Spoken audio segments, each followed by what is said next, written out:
Assalamualaikum warahmatullahi wabarakatuh. Kembali lagi dengan Bu Sintia, Guru Pendidikan Agama Islam SDN Jogo Turunan.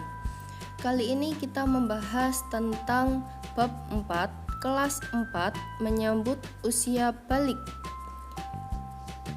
SDN Jogo Turunan menggunakan kurikulum sekolah penggerak, kurikulum baru, dan kita semua mempelajarinya lebih berbeda dari pandangan yang berbeda daripada kurikulum yang sebelum-sebelumnya. Tujuan pembelajaran kali ini yang pertama menyebutkan tanda-tanda usia balik atau kedewasaan dengan benar, membuat paparan mengenai tanda-tanda usia balik dalam pandangan ilmu fikih dan ilmu biologi dengan benar, membiasakan bersikap syukur, taat beribadah, dan bertanggung jawab. Materi yang kita pelajari ini yaitu apa saja sih yang dialami remaja perempuan pada usia balik dan apa saja tanda-tandanya. Pada remaja perempuan yang sudah balik akan mengalami yang namanya haid. Apa itu haid dan menstruasi atau biasa disebut dengan mens? Haid atau menstruasi atau mens adalah keluarnya darah yang disebabkan oleh gugurnya sel telur atau ovum karena tidak dibuahi oleh sperma bersama dengan lapisan dinding rahim. Karena sel telur dan ovum itu tidak dibuahi oleh sperma, jadi mereka gugur. Keluarlah darah yang biasa disebut dengan haid atau menstruasi bersama juga dengan lapisan dinding rahim. Haid itu biasanya terjadi 28 hingga 30 hari sekali. Jadi dalam satu bulan itu terjadinya hanya sekali. Dan berlangsungnya itu selama 5-8 hari. Berbeda-beda setiap perempuan. Selanjutnya kita belajar tanda-tanda balik pada perempuan. Perempuan itu memiliki hormon estrogen dan progesteron, berfungsi mematangkan ovum. Jadi kalau laki-laki tadi punya hormon testosteron, kalau perempuan memiliki hormon estrogen dan progesteron. Hal ini membuat perubahan kepada wanita. Apa perubahannya kepada wanita? Yang pertama kita lihat pada fisiknya dulu. Pada fisik remaja perempuan akan mengalami tamat tumbuh bulu di sekitar kemaluan dan ketiak, tumbuh jerawat karena muka menjadi lebih berminyak, pinggul dan dada mulai membesar, kulit lebih halus dibandingkan dengan laki-laki, dan juga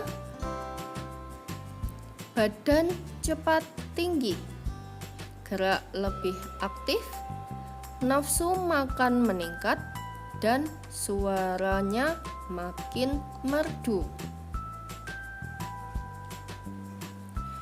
Tanda-tanda balik dalam ilmu biologi itu selain pada fisik, itu ada juga yang dari dalam. Karena perempuan itu memiliki hormon progesteron dan estrogen, maka mempengaruhi perkembangan mental juga. Perempuan cenderung mendahulukan perasaan ingin dimanja dan diperhatikan. Apabila perempuan menghadapi masalah, maka ia mudah mengadu, menangis, dan menyesali diri. Lalu, saat perempuan sedang haid, itu tidak ada alasan medis untuk orang melakukan yang biasa dia lakukan selama haid.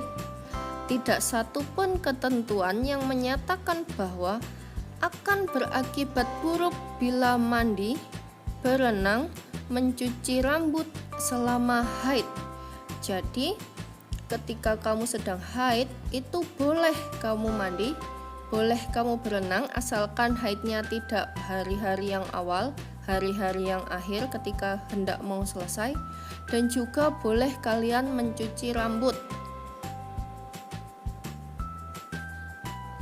Saat perempuan remaja mengalami haid, sebaiknya rajin membersihkan organ kewanitaan dengan benar dari depan ke belakang dan rutin mengganti pembalut itu 3-4 jam sekali, karena apabila terlalu lama kalian tidak mengganti itu akan berakibat buruk kepada organ kewanitaan.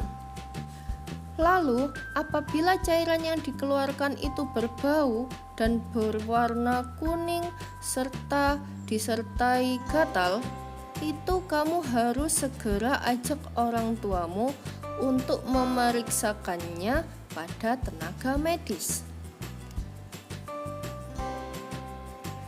Apakah saat haid atau menstruasi akan mengalami rasa sakit? Apabila Ananda pertama kali haid, biasanya tidak terasa sakit. Tetapi apabila siklus itu sudah teratur, sudah setiap bulan itu kalian haid, itu banyak perempuan yang mengalami rasa tidak nyaman saat sebelum atau selama periode menstruasi. Perut terasa kram, bagian bawah atau punggung bagian bawah terasa sakit. Ini disebut dengan desminor. Tetapi itu adalah hal yang wajar. Semua perempuan itu mengalaminya. Hampir semua perempuan itu mengalami hal tersebut. Tetapi Ananda, apabila mengalami desminor yang sangat hebat, sampai Ananda tidak kuat, sampai Ananda itu pingsan, itu segeralah periksakan ke dokter atau tenaga medis. Nah, sekarang Ananda telah memahami apa saja yang dialami remaja laki-laki dan remaja perempuan pada usia balik, sekaligus tanda-tandanya. Next, kita mempelajari tentang larangan bagi orang yang berhadas besar. Kita juga mempelajari tentang tata cara mandi wajib atau mandi besar, dan juga kita mempelajari kewajiban setelah usia balik. Apa saja kewajibanmu setelah memasuki usia balik? Seperti itu. Sekian dulu dari Bu Cynthia. Apabila ada kekurangan, Bu Cynthia mohon maaf. Jangan lupa like video ini dan juga subscribe agar tidak tertinggal materi-materi yang Bu Cynthia sampaikan. Wassalamualaikum warahmatullahi wabarakatuh. So many pieces all back together now. What's your vision?